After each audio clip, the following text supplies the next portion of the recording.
Hello students. हम कर रहे थे कन्वर्जन का टॉपिक। कन्वर्जन के टॉपिक में आज हम करेंगे इलस्ट्रेशन नंबर 26 कहाँ पर होगा, पेज नंबर 9.35 पेज। तो यहाँ पे आप देख सकते हैं, सबसे पहले क्वेश्चन को रीड करेंगे और आपसे रिक्वेस्ट ये है कि आप अपनी बुक भी ओपन कर लीजिए। कई बार मुझे बुक हटानी पड़ेगी लिखने के लिए, तो इसलिए आप अपनी बुक साथ रखेंगे तो ज़्यादा अच्छा रहेगा। पढ़ते हैं। सबसे पहले, on 1 April 2012 X Limited issued 2000 10% debenture of 100 each at par. तो मैंने यहाँ पे एक लाइन लगा रखी है ऑलरेडी। इसका मतलब ये है कि डिबेंचर इशू करने की बात यहाँ पे हो रखी है। अब अगर क्वेश्चन ने डिबेंचर इशू के रिस्पेक्ट में जनरल एंट्री मांगी होंगी तो यहाँ से लेकर यहाँ तक ये लाइन हमारे काम की है। आगे कहता है रीपेबल एट 5% प्रीमियम। यहाँ से लेकर यहाँ तक की ये रिडम्पशन की बात होगी, यानी ड्यू करने की। Amount due to debenture holder की एंट्री होंगी। आगे है as per term of issue debenture holder had an option to convert their holding into equity shares of 10 each at any time after 4 year. यहाँ से लेकर यहाँ तक कन्वर्जन की बात चल रही है। ये कहता है टर्म ऑफ इशू में ये डिबेंचर होल्डर को एक ऑप्शन दिया गया था कि वो अपनी होल्डिंग को यानी अपने डिबेंचर्स को इक्विटी शेयर में कन्वर्ट करा सकते हैं, जो कि 10 रुपये की फेस वैल्यू वाला है, और कभी भी करा सकते हैं 4 साल के बाद। 4 साल कहाँ से? 1 अप्रैल 2012 से लेकर 31 मार्च 2016 आई थिंक बनेगा। फर्स्ट आएगा 13, 14, 15 और 16। हाँ जी, तो 31 मार्च 2016 के बाद ऑप्शन होगा उनके पास, कभी भी कन्वर्ट करा सकते हैं अपनी होल्डिंग्स को डिबेंचर होल्डर को शेयर्स में। ये कहना चाहता है।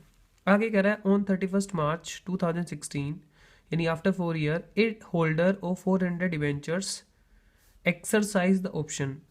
एक डिबेंचर होल्डर जिसके पास 400 डिबेंचर्स हैं और उसने अपना ऑप्शन एक्सरसाइज किया, यानी उसने क्या किया, अपनी डिबेंचर होल्डर को शेयर में कन्वर्ट कराया है। Interest on debentures for full 1 year had accrued and was unpaid until 31 March 2016। ये यहाँ पे कहते हैं कि यहाँ पे 1 साल का जो डिबेंचर है, एक साल का जो डिबेंचर का इंटरेस्ट है वो पे नहीं किया है, ड्यू हो चुका है लेकिन पे अभी तक नहीं किया है, उसकी एंट्री हमें डालनी है। आगे कहता है interest for past 3 years had been paid. पिछले 3 सालों का इंटरेस्ट पे कर दिया है। इस बात को मैं अच्छे से क्लियर और करूंगा डायग्राम के थ्रू, ठीक है सर। पास्ट जर्नल एंट्री, ये बात ध्यान से पढ़नी है, क्या पूछ रहा है। Past journal entries for issue of debenture and their conversion. आपसे इशू की एंट्री पूछी है और कन्वर्जन की एंट्री इसने पूछी है। तो इस क्वेश्चन को मैं आपको एक डायग्राम से अच्छे से बताता हूँ। मैंने थोड़ा सा डायग्राम ऑलरेडी बना दिया था, तो आप यहाँ देख सकते हैं। सबसे पहले 2012 में 1 अप्रैल को 2000 डिबेंचर 10% वाले पार पे इशू किए गए। उसके बाद इन्होंने कहा है कि रिडम्पशन जो की जाएगी वो प्रीमियम पे की जाएगी। आप एक मिनट, थोड़ा सा मैं इसको सेट कर लेता हूँ ताकि कोई चीज़ छूटे ना। ठीक है, अब दिखाई दे रहा है पूरा। यहाँ पे रिडम्पशन प्रीमियम पे की जाएगी, रिडम्पशन एट 5% प्रीमियम, ठीक है। उसके बाद इन्होंने क्या कहा, अब मैं इसको अगर ईयर में डिवाइड करूँ तो यहाँ पे 31 मार्च 2013 आएगा, यहाँ पे 2014 आएगा और यहाँ पे 2015 आएगा और यहाँ पे 2016 आएगा। 31 मार्च इस तरह से।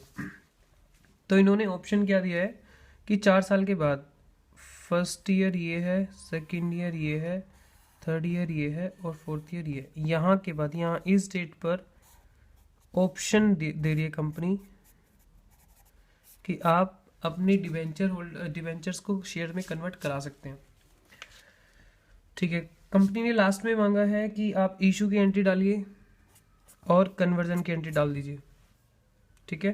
तो हम डालना शुरू करते हैं। सबसे पहले यहाँ पे जो डेट आ रही है, आप डेट बोलेंगे? जी सर, हम बताएंगे 2012 1 अप्रैल में इशू की एंट्री बिल्कुल सिंपल होती हैं, जल्दी जल्दी से बताते जाओ। Bank account debit to debenture application, कितना आएगा? 2000 डिबेंचर हैं और 100 इशू प्राइस है, तो ये आ जाएगा 2 लाख। ठीक है, उसके बाद नेक्स्ट एंट्री आएगी, ये फर्स्ट एंट्री है, ये सेकेंड एंट्री इसी डेट पर आएगी। Debenture application account debit to 10% debentures, 2 lakh par पे इशू किए गए, इसलिए यहाँ पे एक थर्ड एंट्री भी आएगी, क्योंकि यहाँ पर हम डिबेंचर प्रीमियम पे रिडीम कर रहे हैं, तो यहाँ पे एक एंट्री एक्स्ट्रा आएगी, loss on issue of debenture to premium on redemption.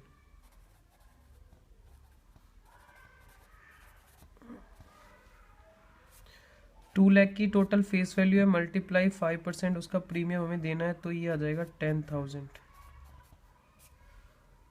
ठीक है फ्रेंड्स, तो हमने इशू तक की एंट्री डालनी है। आप चाहें इन दोनों एंट्रीज को, एक सेकेंड ये कट गया सॉरी, आप चाहें इन दोनों एंट्रीज को क्या कर सकते हैं, कंबाइन कर सकते हैं, और आप अपनी बुक में भी देखेंगे या फिर मैडम इनको कंबाइन करा के कराती हैं, तो आप चाहें तो इनको कंबाइन भी कर सकते हैं, लेकिन कंबाइन करने में कई बार गलती होने के ज़्यादा चांसेस रहते हैं, इसलिए मेरी रिक्वेस्ट ये है कि आप इनको अलग अलग करें, और अगर आप मैडम की तरह करना चाहते हैं तो इनको कंबाइन कर दीजिए। ओके, बाकी एंट्रीज हम नेक्स्ट वीडियो में देखेंगे। Okay, bye bye.